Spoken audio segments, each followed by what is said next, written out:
بسم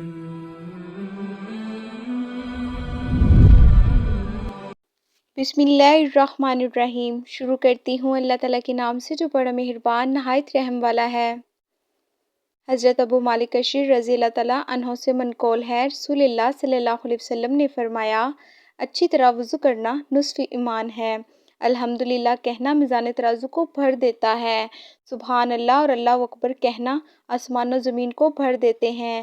نماز نور ہے، زکوٰۃ ایمان کی دلیل ہے، صبر روشنی ہے اور قرآن مجید حجت ہے، تیرے حق میں یا تیرے خلاف۔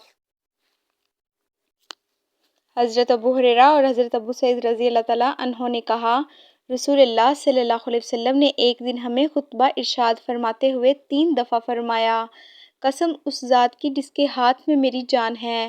پھر آپ نے سر جھکا لیا۔ ہم میں سے ہر شخص بھی سر جھکا کر رونے لگا۔ ہم نہیں جانتے تھے کہ آپ نے کس چیز پر قسم کھائی ہے۔ پھر آپ نے سر مبارک اٹھایا تو چہرے میں خوشی کے آثار تھے اور آپ کی خوشی ہمارے لیے سرخ اونٹوں سے بھی زیادہ محبوب تھی۔ پھر آپ نے فرمایا، جو شخص 5 فرض نمازیں پڑھے اور رمضان کے روزے رکھے، زکوٰۃ ادا کرنے اور 7 کبیرہ گناہوں سے پرہیز کرے، اس کے لیے جنت کے سب دروازے کھول دیے جائیں گے اور اسے کہا جائے گا سلامتی کے ساتھ جنت میں داخل ہو جا۔ ہماری حوصلہ افزائی کے لیے چینل کو سبسکرائب کریں۔ جزاک اللہ۔